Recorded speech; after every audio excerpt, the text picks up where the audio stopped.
And millions of Americans are set to receive payments of thousands of dollars after President Biden signed the Social Security Fairness Act into law.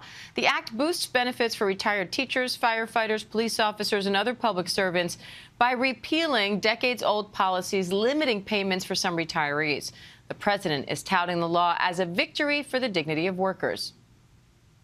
The bill I'm signing today is about a simple proposition. Americans who have worked hard all their lives to earn an honest living should be able to retire with economic security and dignity. Over 2.5 million Americans are going to receive a lump sum payment of thousands of dollars to make up for the shortfall in the benefits they should have gotten in 2024. It's going to be a big deal.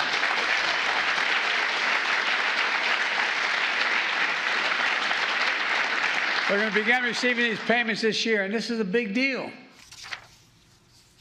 ABC News business reporter Alexis Christoforous joins me now for more on all of that. So, Alexis, what more can you tell us about what this law does and who will be getting these payments? It's the last piece of major legislation that Biden is signing before he heads out of the White House. And what this means is 3 million more Social Security recipients will now be receiving full benefits. As you mentioned, these are service workers, public servant workers, firefighters, police officers, teachers who were not getting their full Social Security benefits because of legislation that was signed back in the early 1980s. And this is because these workers also receive public pensions. So now, because of this new legislation, they're going to see their monthly Social Security checks rise by about $360, about $700 per month for surviving spouses of those workers. And there's really nothing you need to do to get these benefits if you've previously filed for Social Security. Just make sure that your mailing address is up to date, direct deposit information, things like that. You can just go right to the Social Security Administration website. You don't need to call Social Security to do that. So how are we paying for this, and what does this mean for the future of Social Security? It's important to note this legislation had huge bipartisan support. It is going to add $200 billion to the deficit. And remember, Social Security is already running at a $4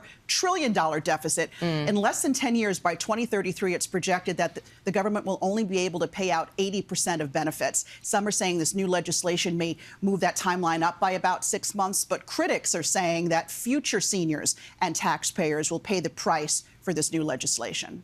Meanwhile, Nippon Steel and U.S. Steel are suing the Biden administration after the president blocked that big merger deal. What's the latest on the lawsuit? It's going to be a $14 billion merger. The lawsuits are no great surprise. Both companies are accusing President Biden of playing politics here. They're saying he made this decision, blocking this deal on national security concerns on Friday, because they said he was playing politics. So they also point out that Japan has been a longtime ally of the U.S. and that no deal with Japan has ever been blocked by a president on national security concerns. There's 2 lawsuits here. The other one is against one of their major competitors, Cleveland-Cliffs. It tried to buy U.S. Steel not long ago. They're saying it has colluded with the union workers to block this deal. So, look, we'll see what the courts say, but we know that incoming President Trump promised to block this deal if it were still alive when he takes the White House. All right. Business reporter Alexis Christoforous, thank you. You're welcome.